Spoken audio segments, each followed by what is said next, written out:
entrepreneurs. And we're going to start this thing out first with the one and only Jen Fry. So I'm going to give her a quick introduction and then we'll bring her right on.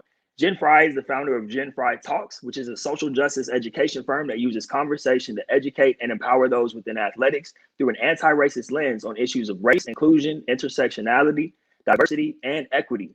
Her organization facilitates dialogue with small and large groups, athletic departments, teams, staff, administrations, and much, much more. They advise on best practices that create equitable searches, onboarding practices, methods of retaining staff, supporting student athletes, coaches, and community building. Last but not least, she is currently working on her PhD at Michigan State University. Please welcome the athlete to entrepreneur, Jen Fry.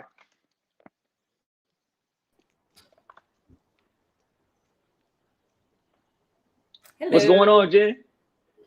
Chilling. Saturday afternoon, just chilling. I respect it. Big chilling. I see. I'm excited that you took some time out to share with us today.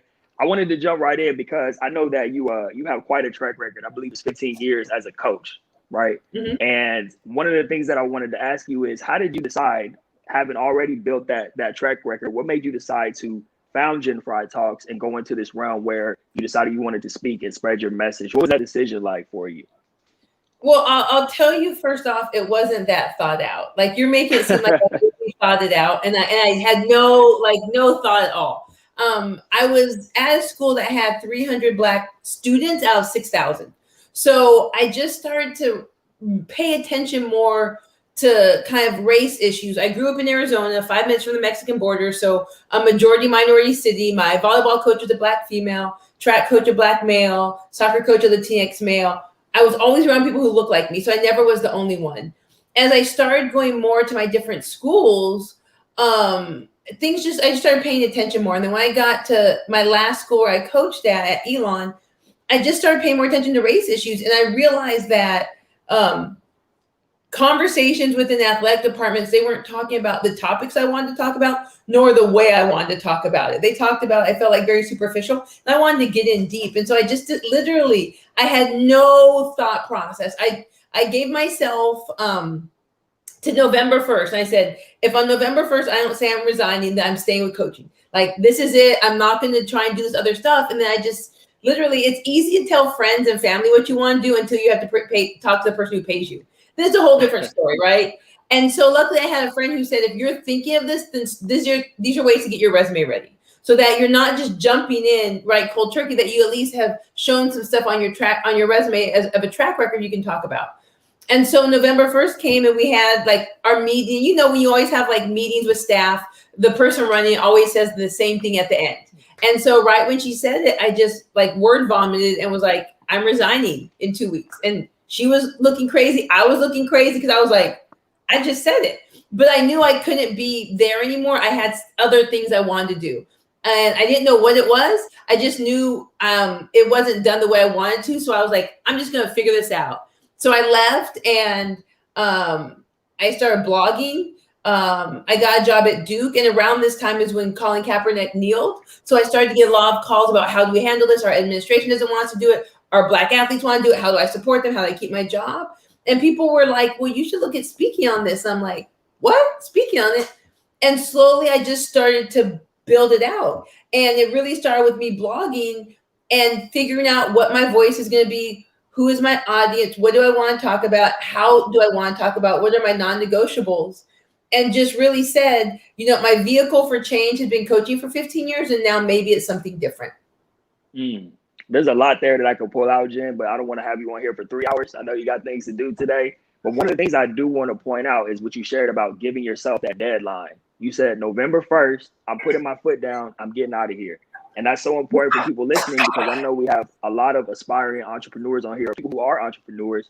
And when you come from an athletic background, and you know this, everything was always clearly mapped out for us. Mm-hmm. So for you to say, I need to have a clear date where I'm breaking away from this so I can step into what's next, I think that was really strong that you did that.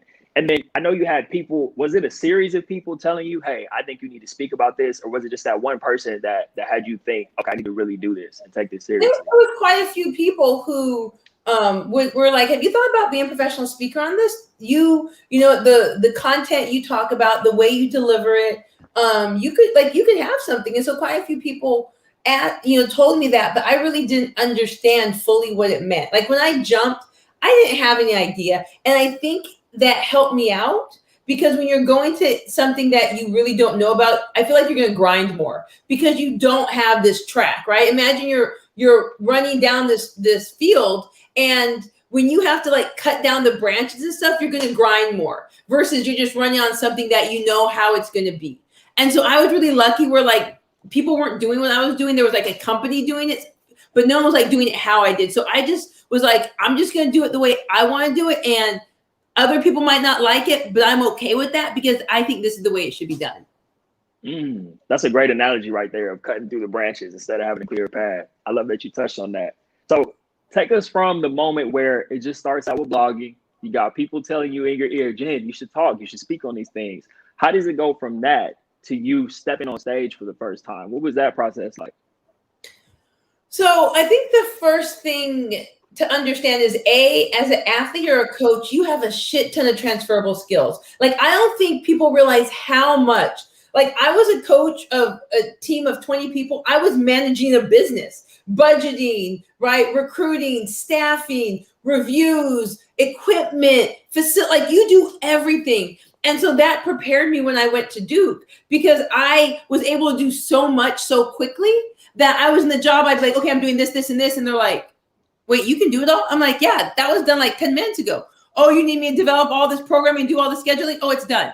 And so I was in a job that allowed me to have a free flowing of ideas because I was so good in it, because I had so many transferable skills. So I'm in this job coordinating programs while also thinking of what is Gen Fry Talks going to be? What is it going to look like? And I did a lot of market research, right? Like my partner, he laughs at me before because he was like, you're always looking at the competitor. I need to know everything about who is in this industry with me. So I'm doing all the market research. I'm watching their webinars. I'm listening to them. I need to know, what am I going against to see what I need to do to make it different, right? So many people I've talked to, I'm like, well, did you look at this, this, and this? No. Well, then if you didn't look at those things, how do you even know if your product can be better? Like, you need to do as much market research as possible. And I was doing that. I mean, I am like the FBI. I will look at everything. I will go back to when they started. I will go to where they're at now. I mean, I looked at everything to get a good understanding of what my company needs to be like in order to move forward. And so I think another thing is that people don't understand, sometimes the job you're in is just meant for you to build your company. I hear so many people who are like, no, I need to be in a job, being busy and doing this. Why? You need time to build your company. You need legit hours to build your company. And Duke gave me that, right? Because I did my job so well, I can sit there and think about, okay, these are things that I need to work on.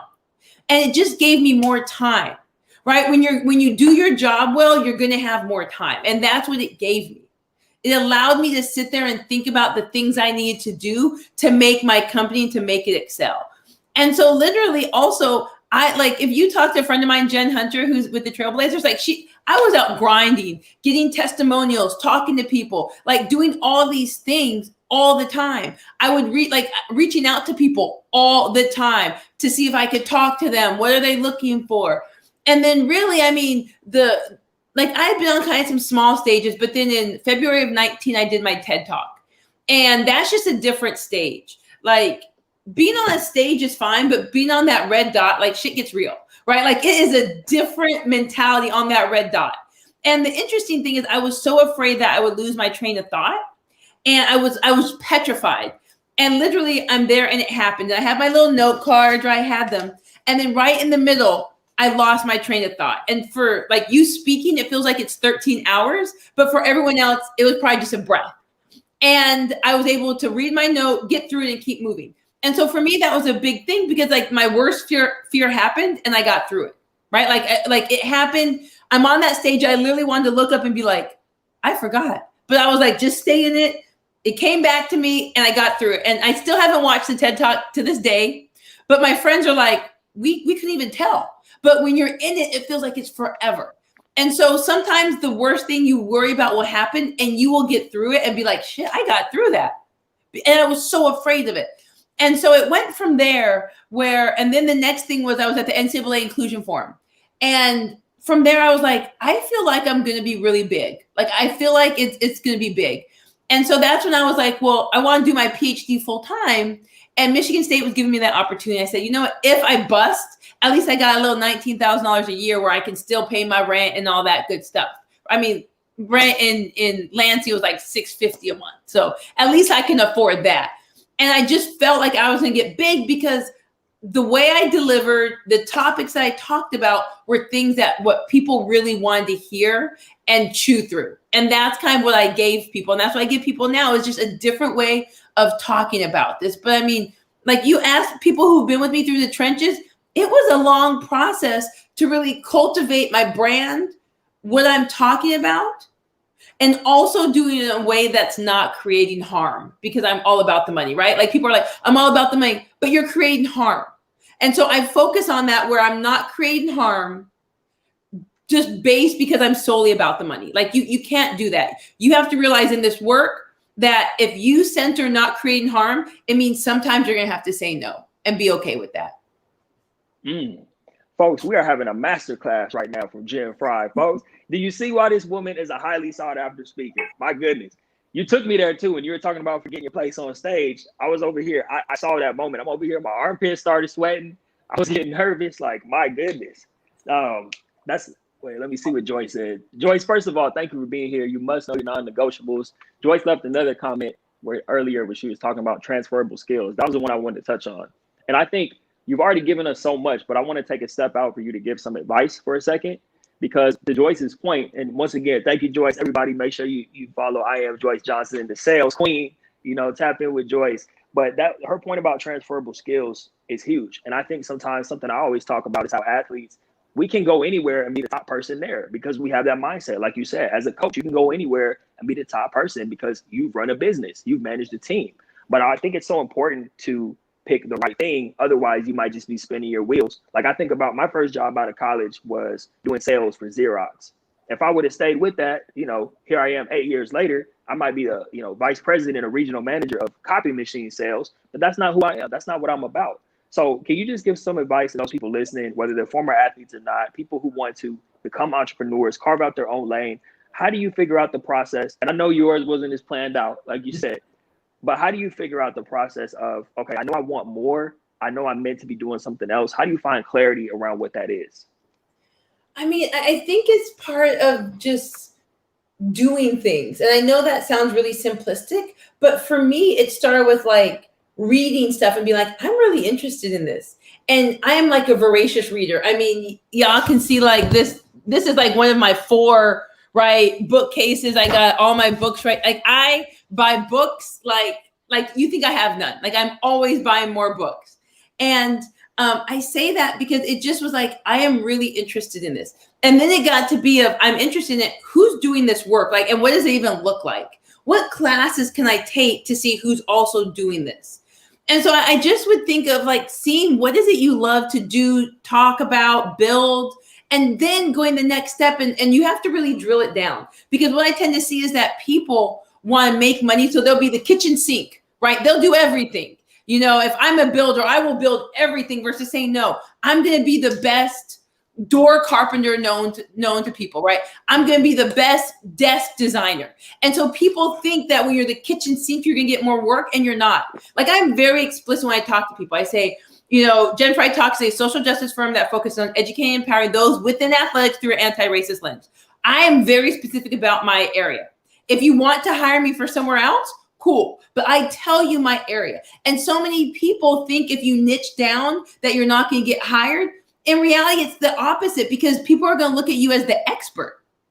And I have literally a huge music company has contacted me. A Fortune 500 hair company has contacted me.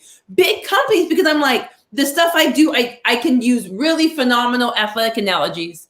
My work is foundational, so it can go across any type of organization or industry, hair, music, higher ed, like whatever it is. But I also am like, this is where my area was. This is where it is, and I'm very specific about it. And I think that's the thing is, I kept niching down to where am I going to talk and what am I going to talk about? People ask me, can you talk about LGBT? Yes, but I'm not part of that community, so I'm not taking their money. You're not going to use me and be like, oh, you can talk about everything. No, pay them, right? Can you talk about gender issues? Yes, but that's not my lane. and I know my lane very well. It's very defined, and I stick in it. I'm not going to jump lanes to make money, because that's when you get caught off guard, because you're jumping into stuff that maybe you don't know as well. You don't know how to manage, and you're not educated. And I see so many people, especially in DEI, who are like, go do this month trainer and you can be a DEI person.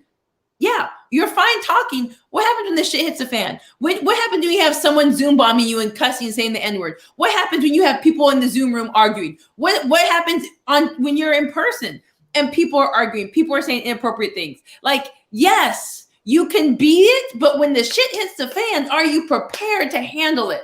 And that's, I think, the thing is, when you niche down, you give yourself that education to be able to handle so many different things within your field. Like Joyce Johnson said, niche down. You know what, Jen? This is why I was so excited about having you on today, because you're already on fire. This is where we need like smoke machines or something, or like sparklers in the background. We need something. I've always said that. Yeah. We need some kind of button. We got to figure out at Self-Publishing 30 Days. We got to figure out how we can do that and get some smoke machines or something on stage, because you're going in. I'm over here. My pen is on fire. I can't keep up with all the notes and all the things that I want to address. Let's just start with this, and then we'll move over to a couple of things. You mentioned, you showed your bookshelf, right? And you said that's just one bookshelf, one of many. I'm the same way. And this is leading to a point, because I have multiple bookshelves around the house. I got a pile of books sitting over here on the floor in my office. I think back to what we were saying earlier, so many people, they want to carve out a lane for themselves or do more, but they don't invest that time in learning about themselves, learning about their industry, like you said, figuring out how you can niche down, become a market leader. And those are all things that are so important. But the same people who complain about their lives Monday through Friday, those same people this weekend are going to be out drinking. Mm-hmm. Those same people are going to be at home next weekend watching Netflix all weekend, not doing anything to invest in themselves. So I definitely appreciate you sharing that. And then your advice about niching down, staying in your lane is so strong, because you can always branch out, but you want to become a market leader in your field, in your industry first, before you got to establish that foothold before you branch out. So I appreciate you sharing that too. I want to get back to Joyce Johnson with the comment that I wrote down, where she was talking about the foundation, right? So there it is right there. Joyce Johnson says, working in a corporate space, as she says, gives you a foundation to entrepreneurship that allows you to focus on your strengths and identify where you need support. So, and this was your case as well. I think that a lot of athletes don't look at it that. I know I wasn't, for sure. Like you said, I was just coming out of college, trying to get a check, trying to get some money. No sort of vision or no sort of clarity about where I was going. In your work, let's just talk about this, because I want to get more onto what you're doing now. In your career, what sort of things do you think athletic departments, and I know you stay in your lane, right? But I think you could give some solid advice on this. What do you think both athletic departments, coaches, even parents of athletes could be doing better to help athletes prepare for life after sports? But also, what do you think us as athletes can do better to prepare ourselves during our careers? Yeah, I think that's all good stuff. I think I'll start from kind of the end and work my way up. You might have to remind me of the other one. So I think, as for athletes, you got to hustle on your campus. Like every school I worked at, I'm meeting people. I am putting myself on committees. That's how I really got started in the DEI stuff. I saw that at Elon when I was there was an opening on the Black Experiences Committee. And I'm like, I want to be on that. And I saw someone left. So I literally emailed him. I was like, hey, I'd love to be on this committee. And I think many students don't hustle enough when they're on campus. Yeah, people know you, but people don't know you. And so it means going and friggin' emailing the vice president, the this, the that, saying, hey, can I meet with you? Having some questions. When I was leaving college coaching, I thought I wanted to work in student development. So I got a list of all the student athlete development folks in the CAA and called every single one and scheduled a meeting. And then said, who would you recommend I talk to next? And I just would call, literally just call people. And then I also, when I was looking at PhD programs, I saw that Berkeley had a master's in sport management or something. Not a PhD, but I'm like, I'm going to still call him. I call him. He's like, here's 5 people you need to talk to in athletics. And so many people are like, I don't want to do that. What's the worst I can do? Tell you no? Okay, they tell you no or don't respond to your email. You will still live, right? As a college coach, if you don't hear no 9 zillion times, you ain't really recruiting. And so you got to be okay with the no. Or Eduardo Bonilla Silva works at Duke, and I really wanted to talk to him. And I emailed him. He's like, hey, I'm going through, doing X, Y, and Z. Can you email me in 3 weeks? 3 weeks later, hey, can you meet? Month later, hey, can you meet? Until finally, like 4 months later, we met. And so I think that's the thing is, as a student athlete, you need to grind on your campus. And it might be that you're going and talking to people, that's not even what you're interested in, but they might be able to lead you to what you're interested in, right? You go and talk to this businesswoman and you're talking, she's like, oh, I don't know if I can help you, but I have a friend who does this, this, and this in this department. Why don't you email her? I'll connect y'all. And like, that's how it works. But you have to be willing to grind for that. Right? Of meeting people, talking with your professors. Like you got to grind out on that campus. And that's what I do, especially if you're, a coach or administrator, grind out on your campus. Everyone at Duke, I knew every single office I can send an athlete to. I can send someone to, every single athlete, because I got to know people so well. And then that helped once I left, people will be like, hey, I have a friend who's looking for a speaker. Let me connect you, because I got to know so many people. Even if you're introverted, cool. Have like your list of 5 questions you're going to ask, but you still got to grind. I think when it comes to administrators and coaches, you need to grind as well, because you open the doors for your athletes. Right? There was nothing better than me as a coach being like, oh, you want to learn, you want to talk to this person? Yeah, we always have lunch. Let me hit him up with an email. Like, not only does it help your career, but it helps your athletes seeing the connections. There's nothing better than being like, I'm sending you need to go see a therapist, and my friend Anita's a therapist. I'm emailing her so that she knows you're on the way. Right? Like, those are the things you need, the connection you need to make for your athletes, so that when they need help in some form, you've already made the connections yourself. So my goal when I go to campus is to meet everyone. I randomly contact people for lunch. Like, I remember seeing in the Duke newsletter, like, there was like a Black tenured woman in the business school. Emailed, hey, do you want to meet for lunch? I love you wrote this book and that book, right? Like, I take advantage of that, because the people you get to meet are just amazing folks.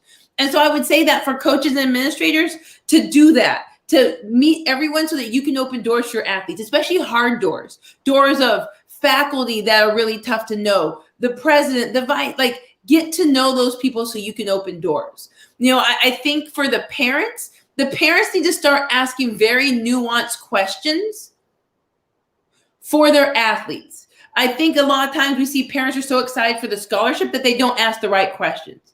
No, you need to ask questions upon questions upon questions. I had this one transfer. Matter of fact, she was coming from Michigan State.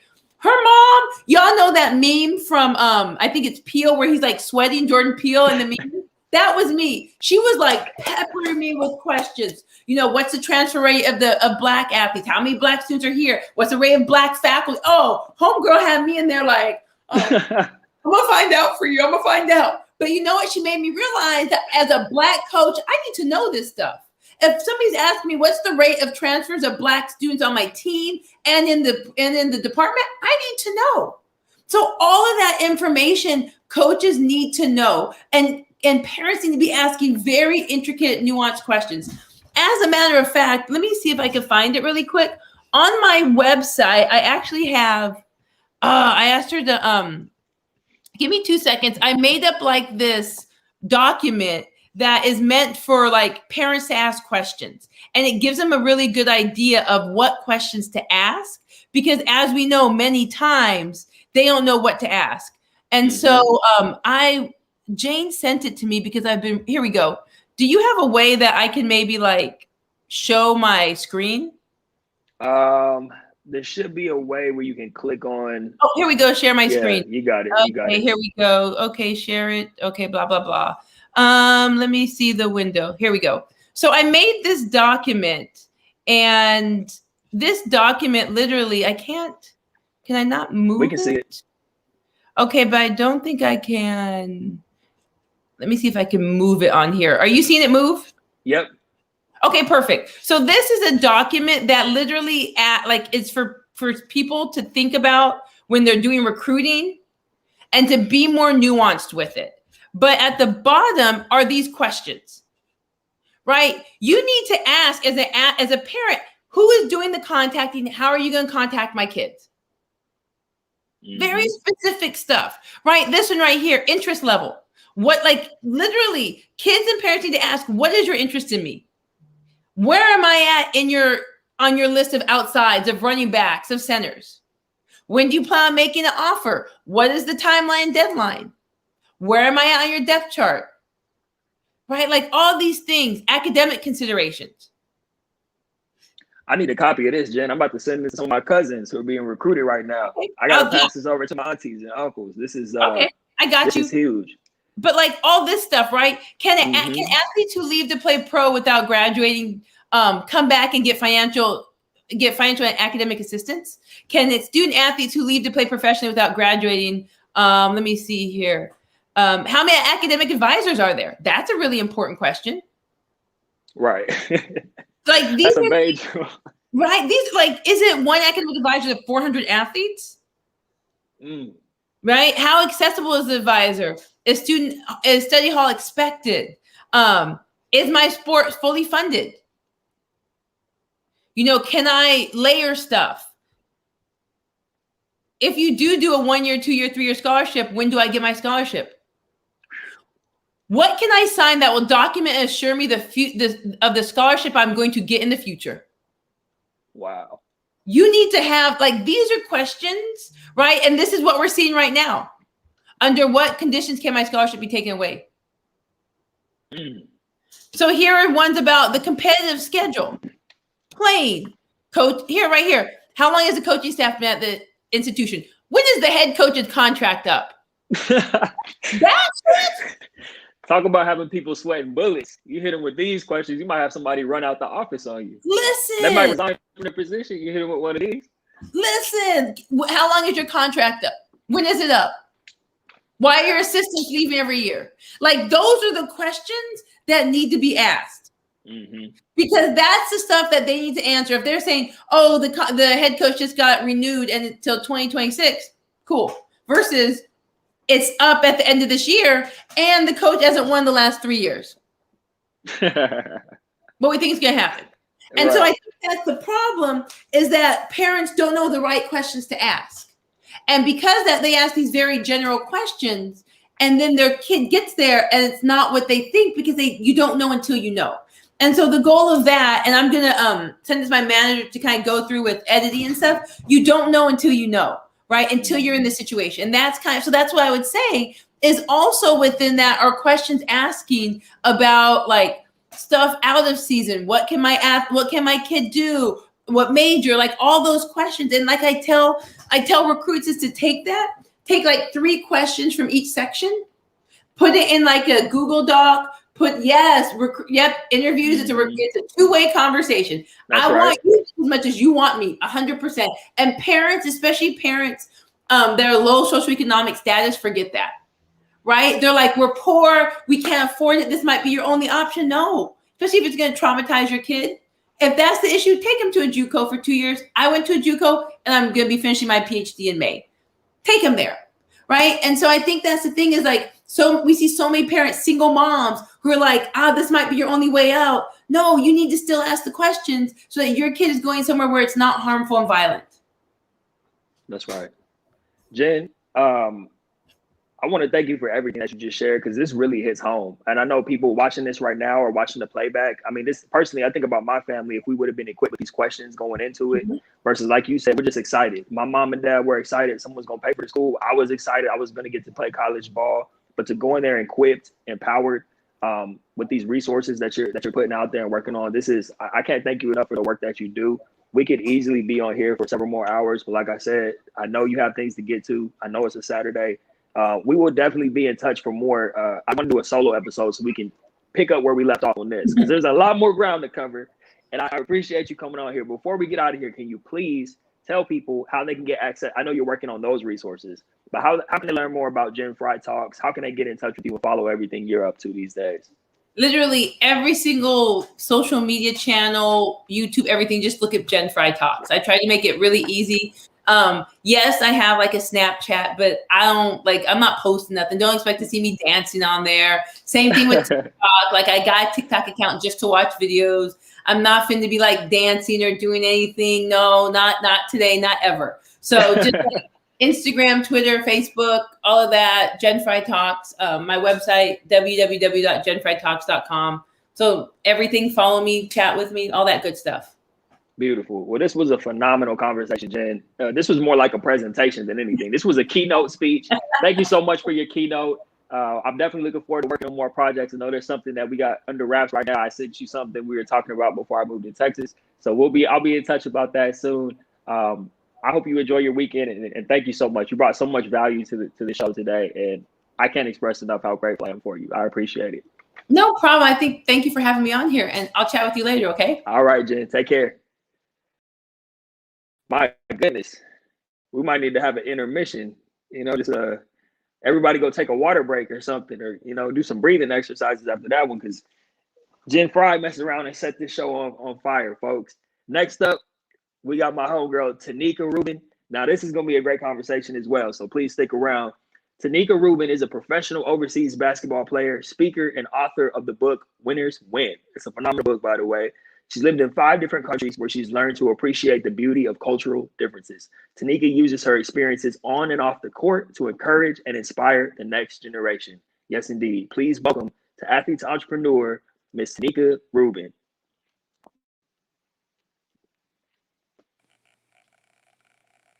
What's going on, Taneka? What's going? Should I flip my camera? Try it out. Let's see. While you're doing that, we'll see how it looks. I think you look good, but let's see how it looks. I have to turn mine sideways sometimes, so that's better. Yeah, that's much better. Great idea. Yeah, you good. You good. You good. I'm doing great. How about you? Can you hear me? Good. I'm excited to talk to you. Yeah. Do we have a lag? It might be a little lag. It's okay. We'll work it out. It'll probably catch up in a second. I'm kicking myself right now because I was looking for your book this morning. I was telling everybody before, when I was introducing you, what a phenomenal book Winners Win is. And I'm fortunate enough to have gotten a signed copy, because I support the authors and order directly from the website. I don't go to Amazon. I order directly from the authors. Your book was phenomenal for many reasons. Yeah, you know how it goes. Your book was phenomenal not only because you told your story and talk about your experiences, but I think you hit on so many great points to help the next generation of athletes coming up behind you. And I was looking for it this morning. I just moved to Texas a couple months ago, so forgive me. It's around here somewhere on one of these shelves or probably in a box. I'm still moving in. But one of the first questions I wanted to ask you is, because I'm always fascinated by athletes who are building businesses while they're still playing. You're in the middle of your professional career. I know your season just wrapped up, but we've had a Mobi Akugo on here, a professional soccer player. Jory Davis, who I know you know from Weave Off Society. Athletes who are still playing. What is it like being a professional athlete overseas and having being an author and having a speaking business and all the other things you're up to? Well, man. Well, first of all, thank you for that compliment about my book. I really appreciate that. But man, it's a journey. Just like anything else, it's a journey, and I'm just learning how to navigate it. And so you mentioned Jory. She was actually one of the people who was very inspirational to me, being an athlete, but being more than an athlete. And so when I met Jory, I started down that path of meeting other people who wanted to be more than an athlete. And so that was always in the back of my mind because I missed my senior year of high school playing basketball, tore my ACL.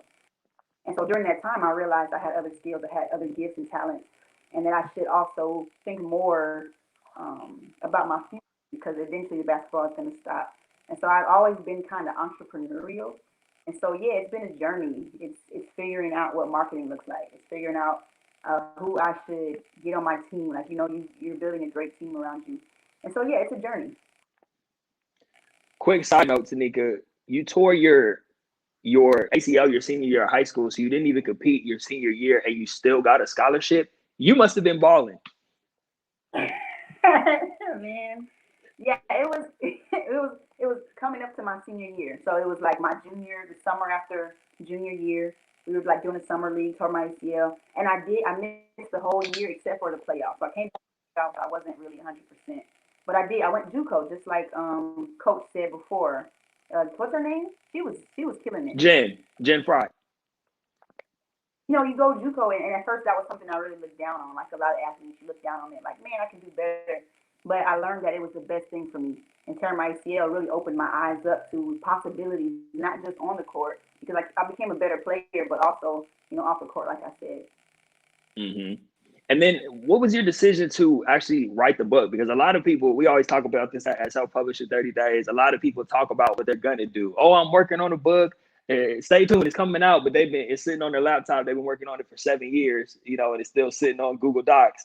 What was your, first of all, what made you want to write a book? And then what was the process like of you following through with it and actually putting it out there to the world so it could have an impact on people? Man, that's a really good question. For me, it was like this burden, and that's the only way I'll describe it. So I believe in God, and I believe that He kind of prompts us to do things. And so that was for me. It was like I came back home from my first year from Portugal playing as a pro, and I just had this really heavy burden to write. I always been journaling, and I'll write things in my phone or like little nuggets of wisdom that I think about. But when I came home, it was like you got to write a book because there's so much that you have that can help other people. And so I knew from that time that I came home to my next thing I had to do was work a youth camp, and I only had like a month and a week at home. And I knew that if I didn't write it in that month and that week, then I probably wouldn't get it done. And like I said, it was like a really heavy burden. So I just sat down and I just poured out. It was like a brainstorm of everything that I had been kind of compiling in my mind and things that I had been writing. And I got the brainstorm down, and I said, I'm going to finish this book in like this 5 to 6 week period. And I did. And it was just discipline. Like every day I wrote, even though everything that I wrote didn't get in the book. But I would Google a lot. How do you finish a book? Just going to sources that did it. How do you complete it? Like, what does that look like? And so I sought out wisdom from other sources, but I just made sure that I did the discipline of actually writing, you know. Right. Yeah. A couple things there that you touched on that I really like, Taneka. First of all, you said like 5 to 6 weeks is how long it took you to actually complete the book, at least to complete the manuscript, right? And I always tell people like it took me about 10 weeks to have a manuscript ready to go, at least a rough draft. But so when people get overwhelmed with this idea of like, oh, it's so hard to write a book and it takes people years and years to write a book, it really doesn't have to if A, you have the right guidance, and B, if you're really serious about getting this thing out and not finding excuses not to get it done, right? So props to you, number one, for getting a guidance and understanding what actually goes into a book so you can get it done the right way, but also for following through and making it happen because your message is important. Like I said, I read the book last year and I loved it. So props to you for following through with that because I know it's helping a lot of people and will continue to do so. I appreciate that. Appreciate that. You're very welcome. Now, I wanted to touch on this because we're going to get deep. We're going to get spiritual on you for a second. For the listeners, when I was reading your book last year, one of the things I liked the most, and I was going through an interesting time in my life too, where no matter what you believe in, no matter what your religious beliefs are, I'm sure everyone listening can agree there's something higher above all of us that governs all of us, right?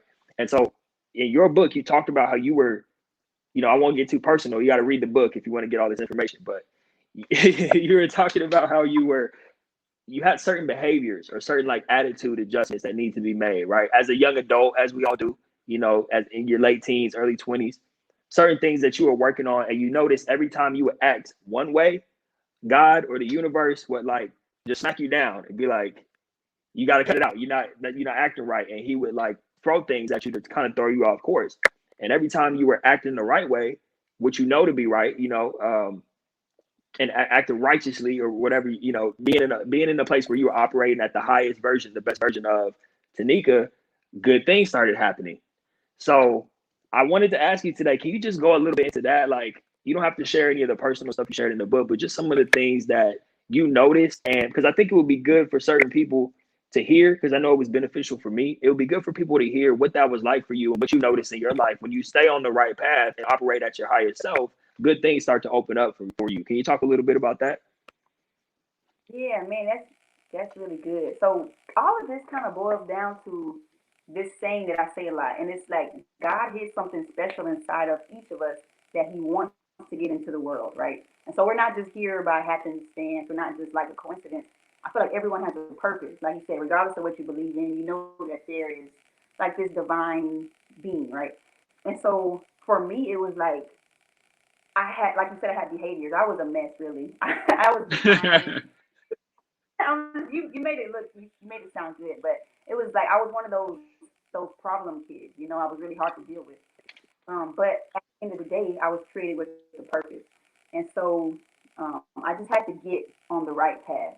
And so I noticed there were like people who were placed in my path who would help me and who would see potential in me when I didn't see it in myself.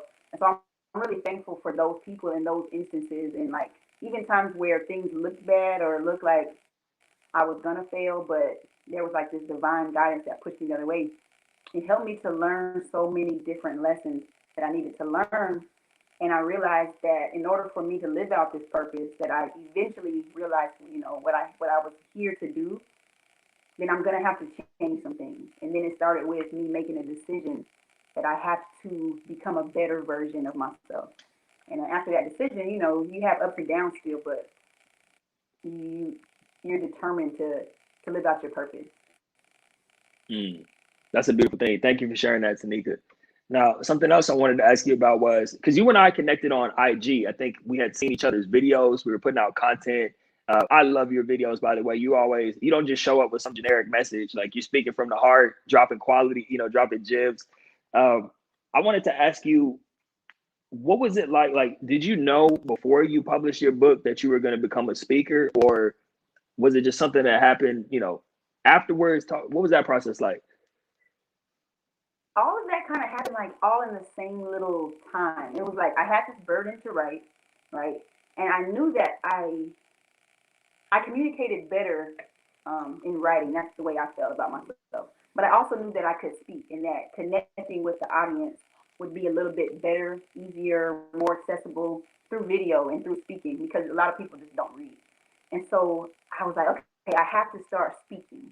And I had such an insecurity around speaking. I had such this fear, like I do not want to go on camera. I don't want to speak. I don't want to hear myself speak because growing up, I had like there were kids who like picked on me because of my voice. I had like this high squeaky voice, and I think I still have it. I don't know, but anyways, it doesn't matter anymore because I realized I realized that this is what I'm called to do, and that I have a message that I have to get out. And so what I realized I had to tell myself was it's not about me. And so I repeated that. I would practice. I would practice speaking in front of my phone. Look at it, be like, I don't like that, delete it, and then do it over again until I realized, okay, I just gotta put it out, like regardless. So you were getting those reps in, just like in basketball, just like any sport. You started getting reps in to make yourself better. Exactly. There it is. There it is. Thank you for sharing that. I think people need to hear that because I mean that's why we're here, right? This panel is called Athlete to Entrepreneur. This is about athletes who, and like Jen was talking about and Joyce was commenting on that. You have to use sometimes just a job, not only to pay your bills, but to get experience and use that as a foundation to branch out to do other things. So just like when you're playing your sport, you have to continue to get those reps in at anything you do. You can't expect to get better at anything, whether it's your fitness, just speaking, like you said, anything you do takes practice, takes work. And the more reps you put in, like they always say, your 10,000 hours, the more reps you put in, the better at it you're going to be. So, I'm sorry. We're trying to work with this delay. We're making it happen, though. I wanted to ask you this, too. Now, this is exciting to me because I look at the work that you're doing and, how you're having an impact on the community right now. Like I said, you're still in the middle of your career. So what do you see happening? And I'm not trying to, I'm not jinxing nothing. You probably got another 10 years on the court, but when you're done playing, what do you see yourself doing? Like obviously stepping into more speaking and writing more books, but like, what do you envision your life after basketball being like? um, you have really good questions, but what a lot of people don't know about me is that I love youth. And so we talked about purpose a little earlier. I feel like a big part of my purpose is impact youth and young people because of how I was brought up. And I had so many mentors around me who kind of helped me to be where I am right now. And so I do that. I work with youth in the summer, like I go to camps and speak with them and everything. But I think after basketball, I'll really dive more into that. And I want to have a nonprofit. I haven't painted it out yet. I won't go into details too much, but just a nonprofit that can help underserved, underprivileged youth I have a heart for child hunger. And like I said, I'm very entrepreneurial, so I have these other ideas and things. But for the most part, a lot of what I'll be doing is working with the youth. That's what I have a heart for. Mm, that's a beautiful thing. You touched on something I wanted to double back to, where you talked about mentors, how you have a lot of great people in your life that have mentored you and brought you up, and that kind of makes you want to pay it forward and mentor, other young athletes and just young adults. So for anybody listening, can you talk about why it's important to not only have mentors, but seek out mentors and find people who can bring you up in whatever area you're looking for, guidance in? Can you talk about that a little bit? Yeah. So as an athlete, as an entrepreneur, whatever it is that you do, we have these blind spots and we have these things that we don't know that we don't know. And so when you have people around you who have walked your path, who know what it is that you're trying to accomplish, and they've been there before, they can help guide you in a way that you can't do on your own. And you can't even do it with your peers. So like, you have your peers and people who are right next to you and they can help you in a certain way. But when you have a mentor, it takes you to, there's a quote I heard a few years ago. It said a mentor is an invitation to the next level. So when you have a mentor, when you have like the access to that person, that it's literally all you have to do is follow the blueprint. Hey, that's the blueprint, that's the plug. But you have to follow the blueprint and There you're you there, go. And so mentors are extremely important in whatever it is you do. I love that. A mentor is an invitation to the next level. I really like that. And I like how you pointed out that a mentor helps you with blind spots, things that you don't know, you don't know. I always tell people, like, if it's not on your radar and you don't even know that you need help or improvement in that area, how can you do something about it? Like you said, that's what a blind spot is. That's the whole point of having a mentor. I think about myself. I think I've always been someone. Okay, I can't say always. Let me take this back. I think since probably the age of like 25, 26, like the past 5 years, I'll just say, I've been someone who has been really focused on self improvement and studying people, like from a distance, like looking up to certain people, watching their interviews, reading their books. But I think one thing I was lacking until recently, really until last year, when I connected with Darren Palmer, and shout out to Darren. I know he's watching right now, so I got to give Darren some love. I think having an actual mentor who I have conversations with every day was something I was missing. It's one thing to study people, it's another thing to have a conversation or have someone holding you accountable. Because once I connected with Darren, my life was just pew, you know what I mean, like straight to the next level. Because like you said, there's no substitute for, I wrote that down, but I got to write that down again. A mentor is an invitation to the next level. That's fire right there. That's a there might be a book or something in there. We might have to. We'll talk later. We'll talk later about that. Another thing I want to ask you, Taneka, is just from a time management perspective, because like I said, I know your season just wrapped up, so obviously you have kind of like a window to be able to create and work on different things.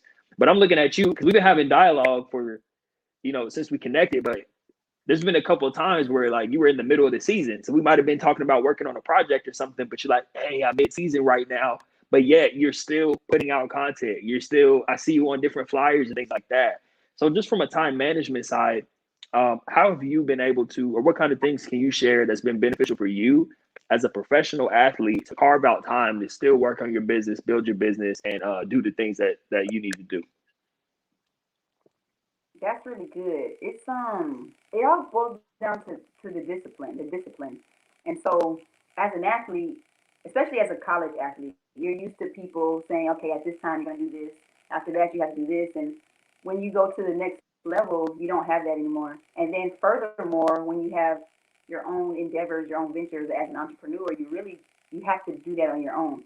And so I just tried to take, and since I'm still an athlete, I'm still in that mode. And so I just try to keep the structure, as much structure as I can, especially in my mornings. For me, mornings are really powerful, a powerful way for me to set the tone for my day. And so I try to get up early as I can. Overseas, it was a really weird schedule, but just try to have a structure. Like I get up, I read, I pray, I drink tea. Like I have a certain thing that I like to do, and it helps me to be more productive. I notice that when I don't do those things, then I'm kind of like, I'm out of it. I'm a little lazy. I'm like, okay, this is my off day. I'm relaxed. And so I try to just set the tone early and stay structured. That's the way for me especially during season, to put out content. And I'm really like, it doesn't look this way, but during the seasons, I'm trying to get better at it. But it's kind of sloppy, like it looks like I'm putting out. But I have my sister. She really holds me accountable. She's also an entrepreneur, but she will like call me and be like, Taneka, you're slacking. I need you to like do a little bit more. I know you have this going on, but we have to get it done. And so we have a business together, a clothing line, and so it's like you have to also have people around you who can hold you accountable. It's important. Wow. Joyce Johnson says you must believe in something greater than yourself to be self-driven. To be self-driven can be destructive. Wow. Well, okay. Thank you for that, Joyce. That's a huge one right there. And that's actually perfect to what we're talking about here, Taneka, because like you just mentioned earlier, you have a broader vision. It's not just about you, writing books and trying to sell thousands of copies of the book and becoming a bestseller, or you getting paid to go speak places. You said that a part of what you do with your busy schedule is focus on pouring into other people. And that's huge. So thank you for sharing that, Joyce, because I think you're a prime example of that, Taneka, just the way you're constantly giving back. It's not just all about you. You're constantly looking for ways. You don't have to put out content, and I know you said you got your sister holding you accountable, which is great. Obviously she does that. But I think that's a great point that Joyce brings up. So thank you for sharing that, Joyce. Now, Taneka, we got to talk about this because I feel like where you're at in your life, you're just getting started. I love to tell people that. And I feel that way about myself. Like there's some great things going on, but I'm just getting started. So it makes me excited for the future. With everything, how do you think that people can go about, because this will be good for athletes transitioning. I know you're in the middle of your career, but how do you think people can go about crafting a vision for themselves? We know it has to be about other people, like Joyce said, but what is something that has helped you with, even when you talked about the nonprofit and everything, like how did you come to that conclusion? How do you craft a vision for what you want your life to look like moving forward? That's a good question. That's another good question. For me, I've always been like this dreamer. And I know everyone's not a dreamer, everyone's not a visionary. So this can be challenging for some people. But the way I was as a kid, I would just say these things that I wanted to do. And I think it helped because I had people around me who enabled that, like they empowered me to dream. They didn't shut it down. But I know that's not the case for everybody. And so how to craft a vision for yourself, man, like first I think it's important to be in a good environment of people. Like if you have people around you or friends or who are a little bit negative, it's going to be hard for you to try to craft a vision. There's always going to be, some negative criticism around what you can't do, what's too hard. And so first you really got to like place yourself in a good environment so that you can be free to dream. And then, just get rid of fear. Fear is like a huge thing that stops people from even starting to dream. Where they're like, man, like in the back of my mind, I think I want to, or I think I can, but there's so many insecurities, like I told you about earlier, about how I had the insecurity of not being able to speak well, and how that could have stopped this whole operation. Like you would have never heard of me, but understanding fear is literally that thing that is just supposed to stop your purpose. And if you can get past that, get around that, and get through it, then you can dream. You can craft a vision for your future. Strong advice right there. Again, I like how you touched on fear. I think sometimes I've had conversations because I've done some work with a lot of transitioning athletes over the years, and I've had conversations with them. It's not just fear of failure, but it's also fear of success. Like, what happens if I do start making all this money, or what happens if I do reach the top? Am I going to be able to handle it? Am I going to lose it when I get there? So I'm glad that both fear of failure or fear of success hasn't stopped you from doing what you need to do. Otherwise, like you said, people would have never heard of you, but you pushed through it anyway. And that's wonderful. Something else that I wrote down where you were sharing is how you said dreaming. Just like, I think you said when you were a kid, you would just always dream and have these grand visions. And I think that sometimes adults kind of lose the ability to just, like, I dream every day and think about what my life could be, especially if I continue to do the things I'm doing.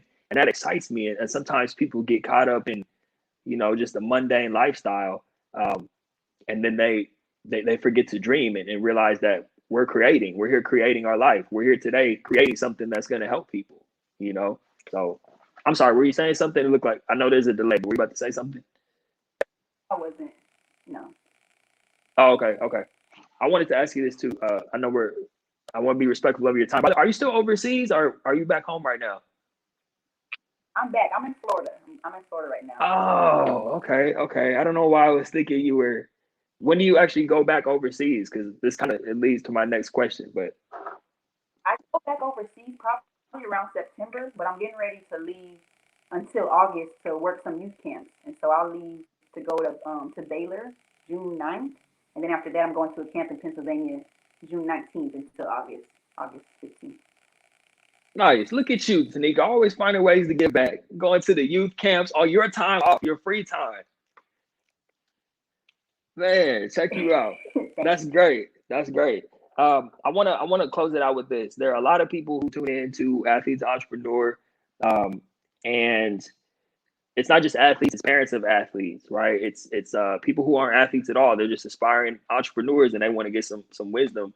But what advice can you? Let's stick with athletes because I know a lot of people, a lot of seasons ended, and a lot of athletes just graduated from college. A couple weeks ago or coming up. So what advice can you give to an athlete who is transitioning out?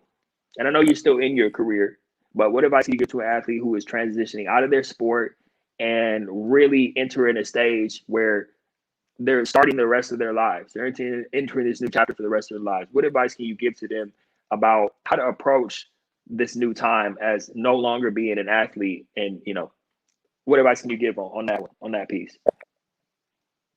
I would say this is something that I think about a lot because I'm surrounded by so many people like yourself who talk about the transition out of your sport. Um, I would say be graceful with yourself. Be graceful because as an athlete, I know we're all competitive and we're like hard on ourselves. And a lot of times, if we started playing our sport from a young age, then that's a part of our identity. And if we're not aware, that can be our whole identity if we don't know any better. If we don't really know who we are, our sport can be who we are. And so transitioning out can be really tough. I've seen it happen for a lot of people where it's just like, I don't know what to do next, and now I'm very hard on myself, and I feel like a failure, and I feel like there's no direction there.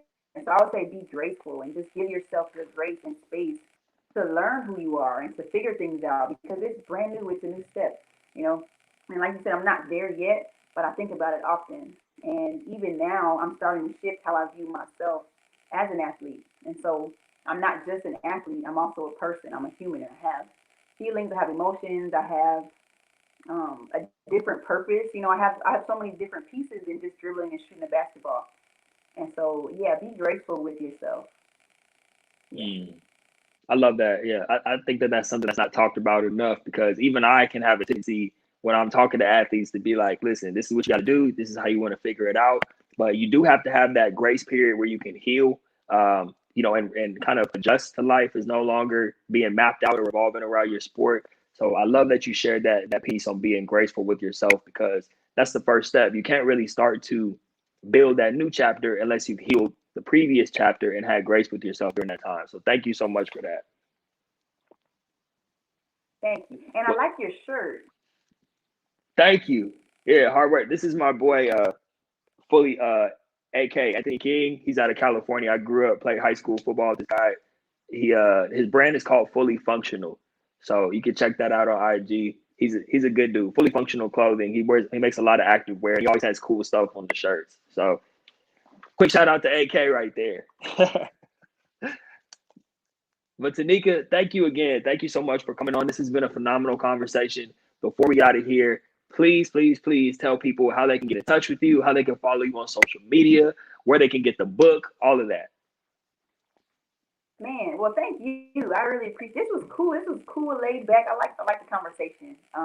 But you can get in touch with me I'm mostly on Instagram at Taneka Rubin. No spaces, no underscores. And I'm also, you can find all of my podcasts that I'm on and speaking and all those good things in my book at TanekaRubin.com. TanekaRubin.com/book is where you can purchase my book. And I have it here. Winners win. Come on. There it Let's is. There you go. go. Right. So yeah, that's my first book.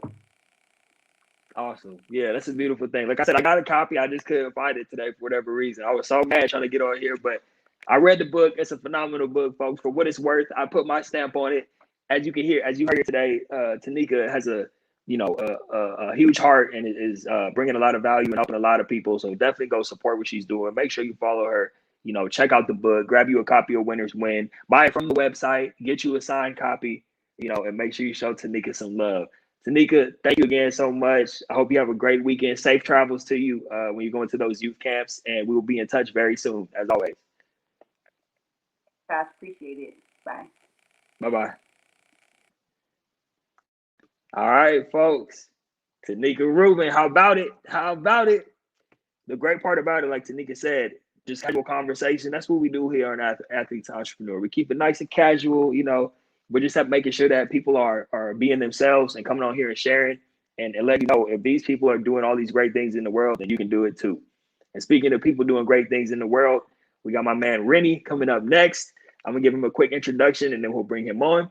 Rennie Curran is a former professional athlete, keynote speaker, author, and the CEO of Game Changer Coaching. He delivers powerful keynote presentations, workshops, and one-on-one coaching covering topics such as leadership, teamwork, and overcoming adversity. His clients include Chick-fil-A, Coca-Cola, SunTrust, and the University of Georgia, and many, many more. You might have heard of some of those companies. I don't know.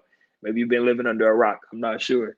Whether you're a student, an athlete, a business professional, Rennie's mission is to help you reach your fullest potential. Please welcome to Athlete to Entrepreneur, Mr. Rennie Curran. Hey, what's going on, bro? What's up, Rennie? I see y'all, man. You must be getting a workout in. Nah, man. Nah, I'm actually, I know this is about entrepreneurship, and I'm out here supporting my sister, man. She has a little jewelry line and accessory line for women, and so I'm out here in Atlanta, man, in the downtown area, just supporting her. And she got the table set up and all those things, man. So That's yeah, what's up. loving it. Yes, Yeah, man, sir. that's a beautiful thing. Hey, well, I appreciate you taking some time out of your day to come on here and share with us, man. Especially out there supporting Yeah, your sister with the business. That's a beautiful yes, thing, sir. man. Yes, sir. Um, Yes, sir. Before we get rolling, I got to give a shout out to Thomas Williams, who for introducing Rennie and I. We've had a lot of great conversations since then. And I was actually on a panel shortly after the introduction. Rennie and I, for anyone listening, Rennie and I had a great conversation, and then we jumped on a panel together that Thomas was hosting. And then Rennie shared some stuff that I was really excited about, and I wanted to bring that to you all today. Number one, Rennie, let's just start out with this. You talked about on that panel that your whole career, people doubted you, whether it's your size or whatever the case may be, people were doubting you. And I love how you were able to take that mindset, not only to become a beast on the football field, both in college at the University of Georgia, but professionally as well. And then carrying that into everything you do business wise. So let's just start out with that. Can you talk a little bit about how that mentality of people doubting you has carried you through and how you were able to turn that into fuel for your success? Oh yeah, man.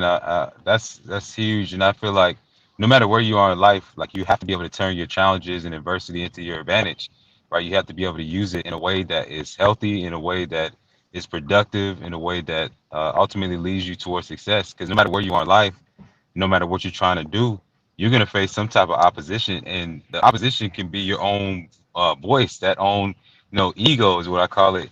That little voice in the back of your mind that's like, man, don't post this, right? Don't take this risk. Don't talk to that person like they're not gonna like you. Like sometimes that can be your biggest enemy. So it's like, do you have that ability to, take that voice or that person that's doubting you or whatever it is and flip that thing on its head and make it something that fuels you? And that started with, for me, being on the field as a guy who heard a million times every single short joke, every single doubt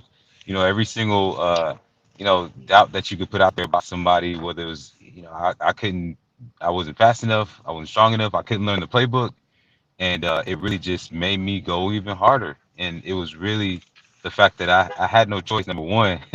And a lot of things can happen when your back is against the wall. That's when you really learn who you truly are. But for me, I thought about the fact that like my family, right? My family was working extremely hard at that time, man. My mom was paying all the bills. My dad had lost his business. Like I was just in that place of desperation, whereas like I had no other choice but to go hard and not let those things stop me. And once I started, to use those negative points to my advantage, man, it just built this momentum, and it built like a certain standard and a certain expectation that I had for myself, right? That allowed me to surpass whatever I face. And I feel like a lot of people, they allow their circumstances, what people say about them and whatnot, to set the standard for how they operate. But in those moments, I set the standard for myself. And it's the same thing in entrepreneurship. Like, you can allow what's going on in the market, you can allow what's going on Instagram, all the other people who are trying to do what you do, you can allow that to dictate how hard you go and your mentality. Or you can say, regardless of what's going on over here, this is the standard that I'm going to set for myself. This is how hard I'm going to go. I'm going to post at this time regardless of who else is posting. I'm going to put this vision down and create this idea and put this product out regardless of whoever else has it, right? So it's really about that mentality, man, and the consistency that you align with that mentality and with that vision. Man, that's huge, Rennie. See, we already starting off on the right foot, man. You already bringing the heat. I just introduced you, man. My goodness. So Yeah, I could have kept going on and on, but yeah, man, that's really what it's about. that's right. That's right. I love how you talked about setting the standard. You set the standard for Yeah. yourself, which is huge. And I know you Hmm. mentioned, there were some things going on with the family at the time where you feel like you didn't have a choice. But there are so many people who are in similar circumstances, but they don't have the mindset that you had during that time. They don't take accountability for that time, right? And I think that Hmm. that's really a testament to who you are as a man and to your character to be like, okay, all this is going on around me. I'm gonna put it on my shoulders and make sure that I'm doing what I need to do to be able to take care of my family. So I just wanted to give you some props and acknowledgement for that, because a lot of people wouldn't have done what you did, man. You know, Appreciate it, man.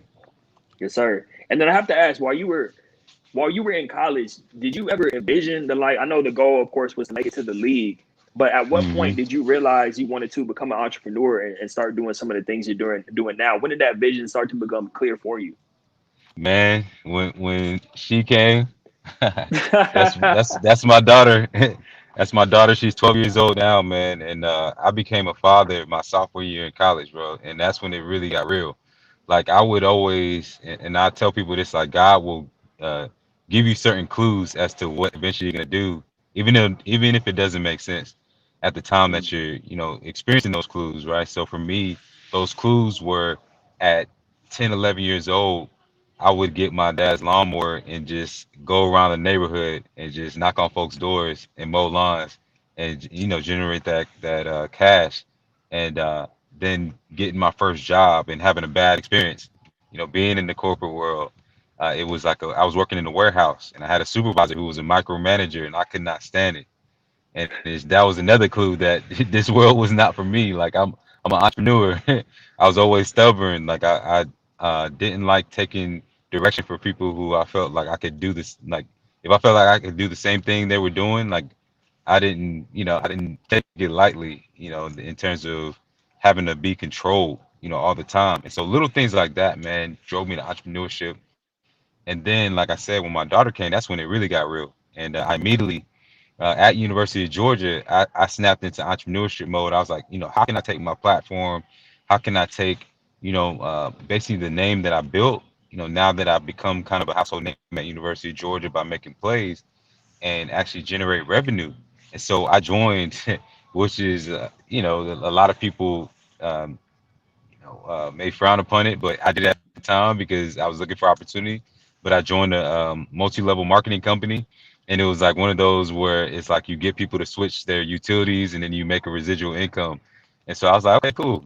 It's already a pre-made system, pre-made model. All I have to do is attach my name to it and promote it, and I connect people, and I get a residual income off of it. So started that, man, created the Facebook page, launched it and everything. And then about 2 hours later, I got a call from compliance, NCAA. It shut me down quick. And yeah, that was my first time I learned what likeness and image and all that stuff was, right? At yeah, 19, 20 years old, man. And yeah, from there, though, it sparked something in me, just starting to understand the business side of things and really becoming aware of my surroundings in terms of the business of sports, to really start to become aware of, just number one, the people who I had around me, like in terms of the network, when you go to a University of Georgia or Florida, you got donors, you got business owners, all these different people around you, right? And it's like I started asking questions. I was like, man, so what do you do? Why are you here? Why are you on the sidelines? What is this person on the third floor of our building like? What do they do on the sales team? What do they do sports marketing wise? How are these sponsorships uh, created? These sponsorship opportunities. So just really getting curious, man. That's how things really started for me. But it was definitely a process when it came to just going from athlete to entrepreneur. And, started with her. And then after I got cut, after my second year in the NFL, that's when things really, really got serious once again. Because at that point, I was like, man, I may never hear a call again. I may never get back on the field. So I did what I believe everybody should do. I did a self inventory. And what that means is I sat down and I wrote down all the transferable skills, all the things that I had within myself through all my experiences, through my knowledge that could provide value in the marketplace, right? Without me having to do anything, without me having to make any type of investment. And that's what entrepreneurship really started for me. Mm. Man, really, it only took them 2 hours to shut down that multi-level marketing promo Boy, page, huh? boy, it was crazy. They weren't having it, man. Man, they were on it quick. Yeah. I wanted to talk about something that you brought up, man, because you talked about how when you were a kid, it made me think of something. When you were a kid and you were mowing lawns, right? Hmm. And I think sometimes the conversation gets brought up of, especially in a time like, that we're living in now where entrepreneurship is kind of like trendy and cool. Everybody wants to say they're entrepreneur, but not everybody wants to do the work that it takes to actually build yourself up and go through those hard times. But Hmm. when you talked about you mowing lawns as a kid, it made me think that there's often a conversation of, is entrepreneurship something you're just born with? Are you born with that kind of spirit? Or is it something that can be developed? And it kind of sounds like it was a little bit of Hmm. both, because you were entrepreneurial as a kid, but then you got into the corporate world. So I was more something that had to be developed, because just like you, I got into the corporate world and I was like, Hmm. this ain't going to cut it. I don't know what I'm going to do, but I'm going to have to find some kind of way to get out of this, because this is not going to work. So I Right. love that you brought that up. And then you talked about doing a self inventory, really tapping in. So how did you find clarity? Because once you were able to tap Hmm. into that and figure out, okay, this corporate stuff ain't going to work, I have to carve out my own lane. Then the question I have for you is, how did you know what that lane was going to look like? How did you start to develop clarity around that? Hmm. Yeah, no, that's great. And I think as an entrepreneur, like, it's not only about you understanding like the skills and the product that you're trying to bring, but also, who needs this, right? Who is your target audience? Who are those people that are, in that place of need when you think about your product or your skill set or that thing that you can bring to the marketplace? Because as an entrepreneur, you got to realize it's not about you. And the worst mistake you can make is just to think, man, I'm gonna just throw up this business, or I got this great idea. It's got to work because it's a great idea because it's coming from me. Like, nah, it's get out of your your head, get out of your own way. It's not about you. It's all about that other person. And a big part of it is empathy. When you think about entrepreneurship, think about like if it's a book, if it's a product that you're trying to create, if it's a service, right? Who is that person, right? And think about. I always try to paint the picture of your target audience as uh, make you think about like a video game, right? Those characters that you choose. So if you were to choose a character, create your perfect character that will use your product or service or hear your message or read your book. What do they look like? What do they think like? What keeps them up at night, right? What are those major challenges that they're facing? The closer you can get to identifying those things and understanding the psychology of your audience and that person that you're trying to reach or that person you're trying to sell to, the more successful that you'll be. And so for me, it wasn't just about like breaking down my skill sets. Like when I decided to write my first book, Reagent, I literally thought about, okay, I have this great, amazing story. I've gotten to this point now. I've overcome many challenges, but now I face one of the toughest challenges of my life. I've gotten cut. I'm back home. I don't know what to do with myself.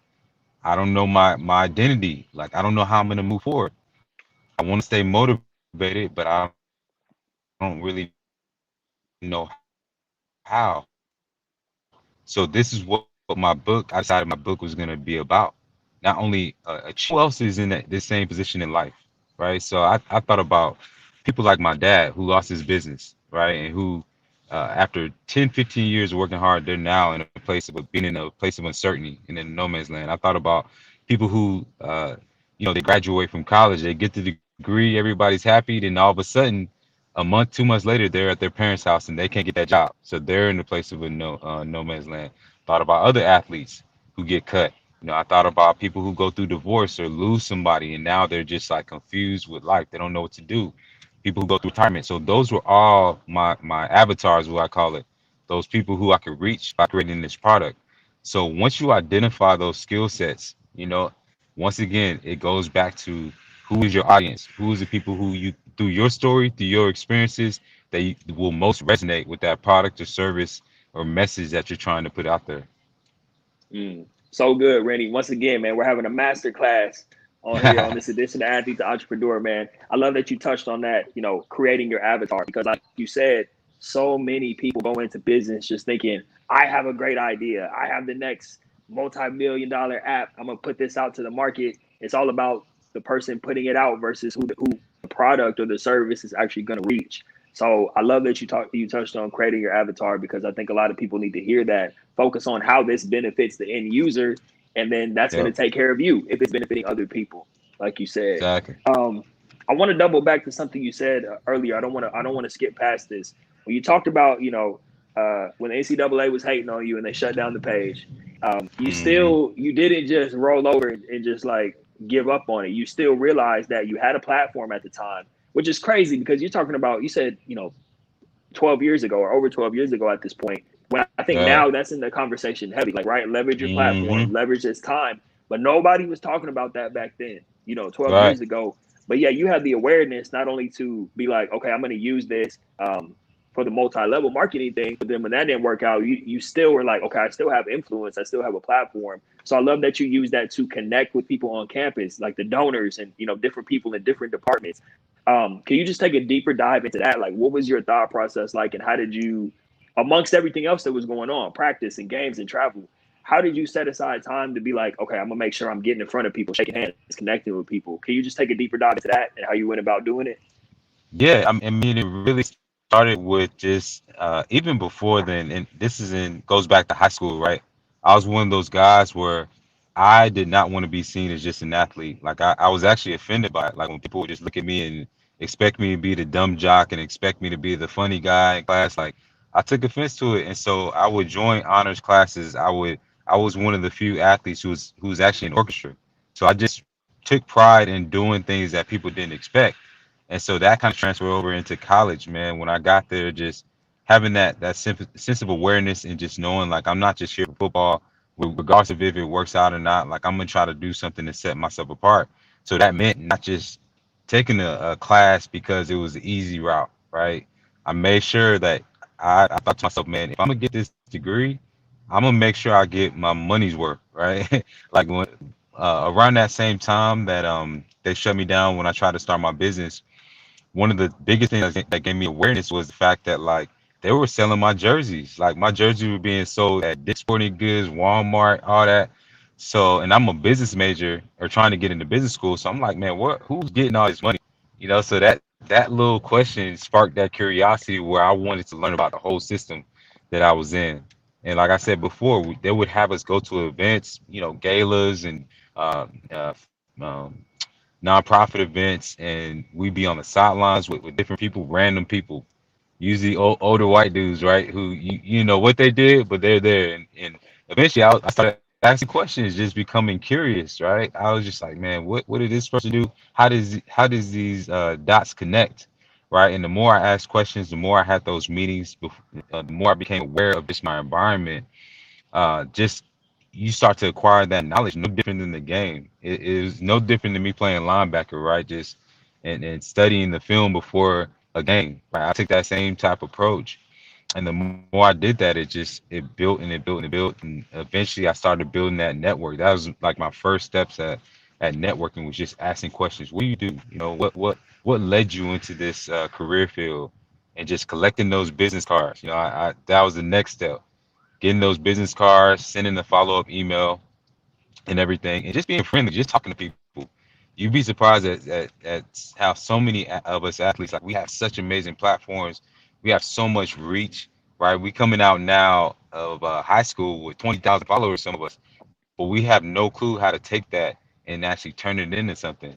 And a lot of times, if you just reach out to people, just speak to people, say, hey, don't get so caught up in the game and the fact that you're trying to get this scholarship or you're trying to go pro that you forget to interact with people. And I'll tell you another major thing that I did as well is I valued my experience. And one of the experiences that I valued and I took advantage of was getting interviewed. Why is that important?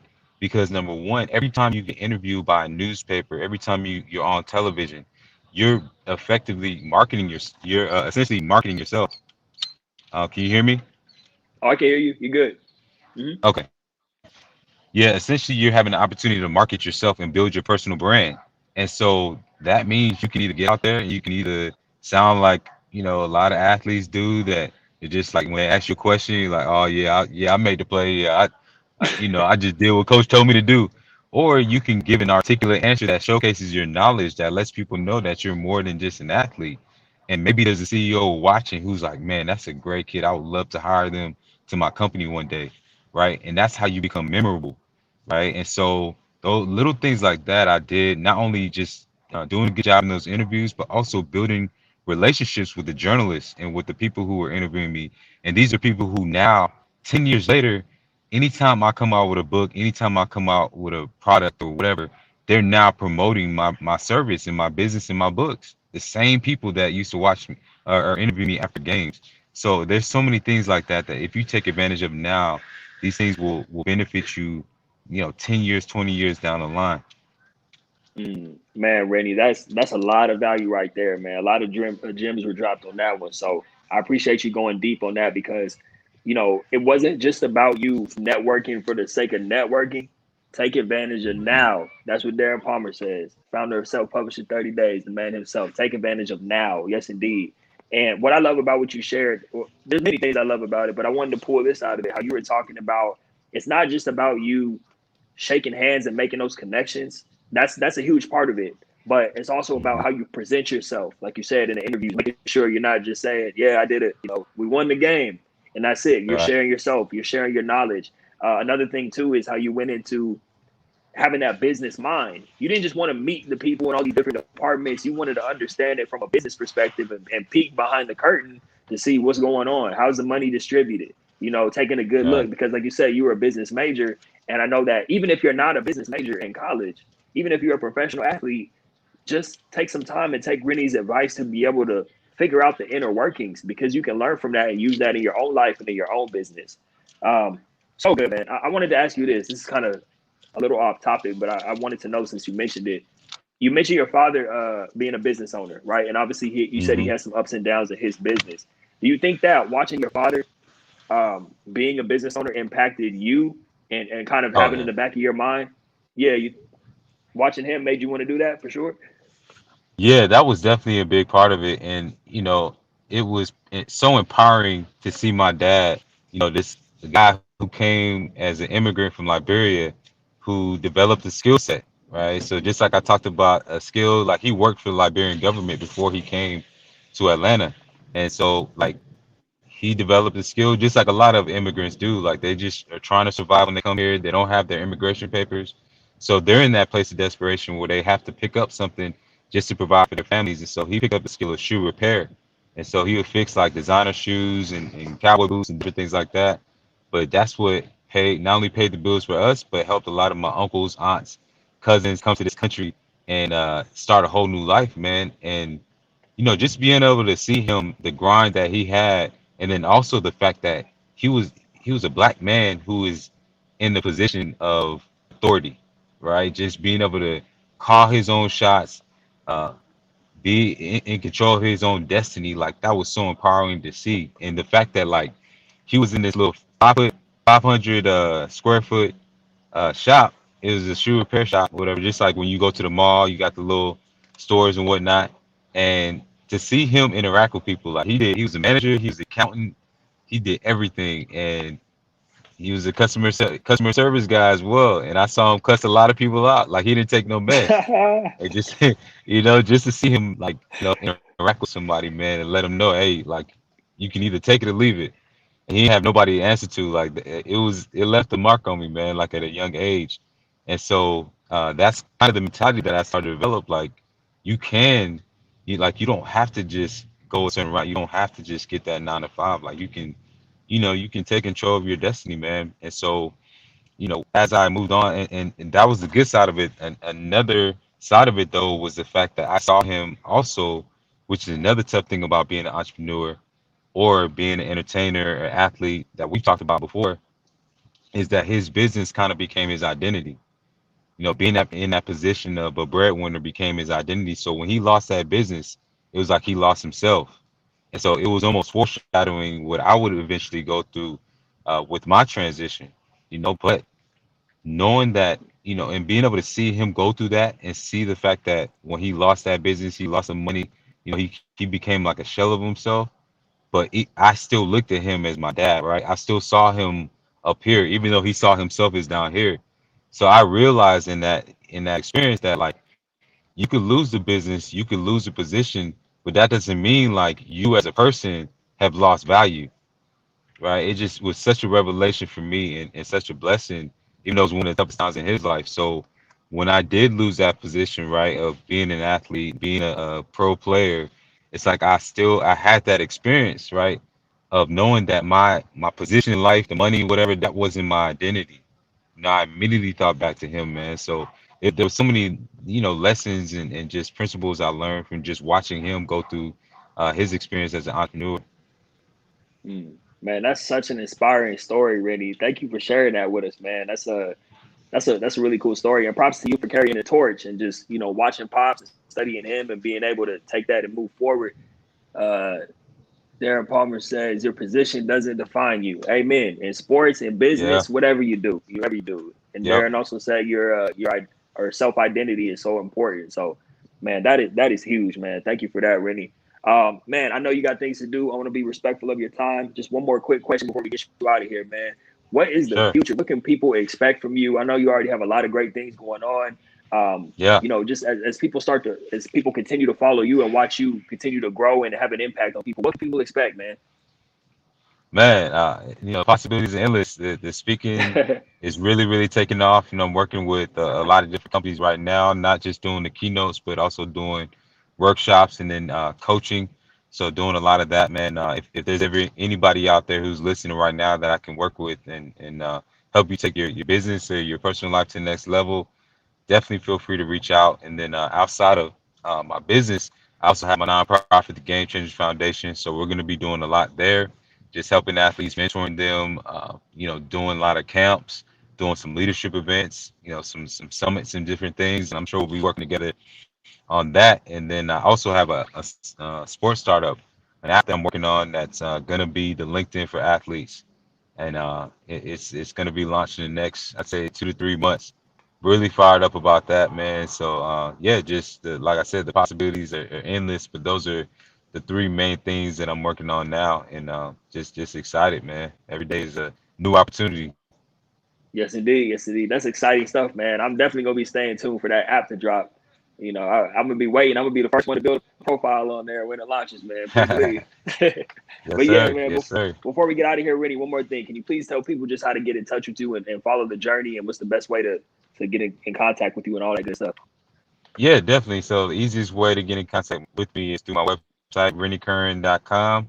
And that's where you can find out all the information and keep up to date with the events I have coming up and ways that you can work with me as well. And then on my social media, on Instagram, LinkedIn, Twitter, Facebook, all just at Rennie Curran. And yeah, love to hear from many of you all who are watching.